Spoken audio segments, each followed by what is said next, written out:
भारत को आजादी तो 15 अगस्त 1947 को मिल गई थी, लेकिन उस समय देश का अपना कोई संविधान नहीं था।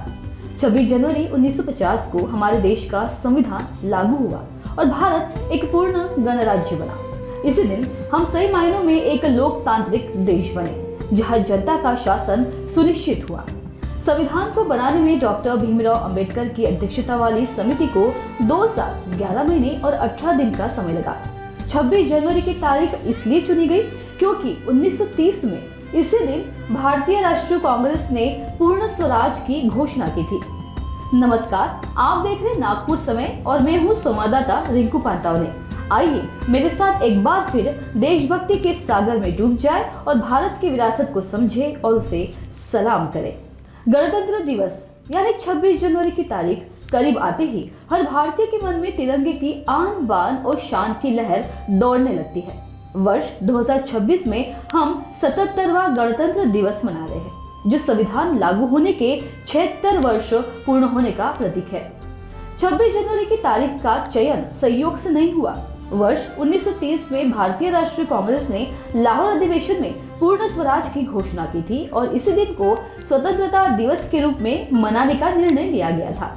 स्वतंत्रता प्राप्ति के बाद जब संविधान सभा ने 26 नवंबर 1949 को संविधान को अंगीकार किया, तो इसे लागू करने की तिथि के रूप में फिर से 26 जनवरी चुनी गई, ताकि उस ऐतिहासिक घोषणा को श्रद्धांजलि दी जा सके। डॉक्टर भीमराव अंबेडकर की अध्यक्षता में बनी संविधान सभा ने लगभग 2 वर्ष 11 माह और 18 दिनों की कठिन मेहनत के बाद दुनिया का सबसे लंबा लिखित संविधान तैयार किया।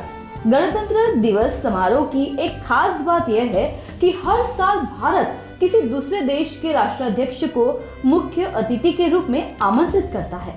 यह भारत के वैश्विक संबंधों और वसुधैव कुटुंबकम की नीति को दर्शाता है। गणतंत्र दिवस का मुख्य समारोह नई दिल्ली के कर्तव्य पथ, जो पूर्व में राजपथ कहलाता था, यहाँ पर आयोजित होता है।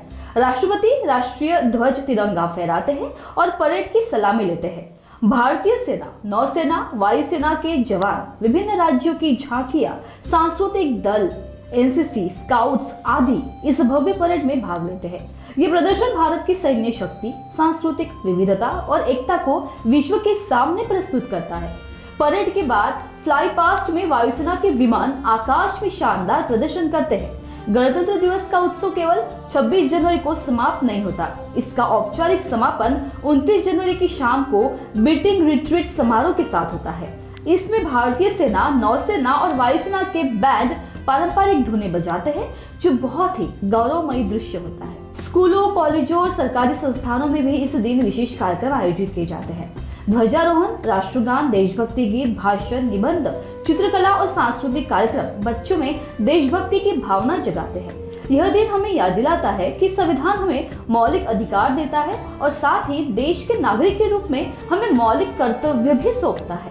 हमें समानता, स्वतंत्रता, न्याय और बंधुत्व के मूल्यों का पालन करना चाहिए। गणतंत्र दिवस केवल उत्सव नहीं, बल्कि आत्म मूल्यांकन का अवसर भी है। आज भी हमारे सामने गरीबी, बेरोजगारी, भ्रष्टाचार, असमानता जैसी चुनौतियां हैं। हमें संविधान के आदर्शों पर चलकर भारत को विकसित राष्ट्र बनाने का संकल्प लेना चाहिए। युवा पीढ़ी को शिक्षा, विज्ञान, तकनीक और खेल में आगे बढ़ना चाहिए, ताकि भारत विश्व गुरु बन सके। 26 जनवरी हमें उन वीर शहीदों और स्वतंत्रता सेनानियों की याद दिलाता है, जिन्होंने देश के लिए अपना बलिदान दिया। यह दिन हमें हमारे अधिकारों के साथ साथ हमारे कर्तव्यों की भी याद दिलाता है। हम सभी को मिलकर देश की एकता और अखंडता को बनाए रखने का संकल्प लेना चाहिए। इस विशेष अवसर पर भारत के राष्ट्रपति उन वीर सैनिकों और नागरिकों को सम्मानित करते हैं, जिन्होंने अदम्य साहस दिखाया हो। परमवीर चक्र, अशोक चक्र और वीर चक्र जैसे प्रतिष्ठित पुरस्कार इसी दिन प्रदान किए जाते हैं। साथ ही बहादुर बच्चों को राष्ट्रीय वीरता पुरस्कार से भी नवाजा जाता है। ऐतिहासिक रूप से 26 जनवरी 1930 को लाहौर अधिवेशन में पंडित जवाहरलाल नेहरू ने तिरंगा फहराकर पूर्ण स्वराज यानी कि पूरी आजादी का नारा दिया था। उसी ऐतिहासिक दिन के सम्मान में 26 जनवरी 1950 को संविधान लागू करने के लिए चुना गया। स्वतंत्रता केवल एक शब्द नहीं, यह एक जिम्मेदारी है, जिसे हमें हर दिन निभाना है। विजय विश्व तिरंगा प्यारा, झंडा ऊंचा रहे हमारा। अंत में गणतंत्र दिवस हमें एकजुट होने, देश के प्रति समर्पित रहने और बेहतर भारत के निर्माण में योगदान देने की प्रेरणा देता है। आइए हम सब मिलकर इस गणतंत्र की रक्षा करें और इसे मजबूत समृद्ध बनाएं। जय हिंद, जय भारत।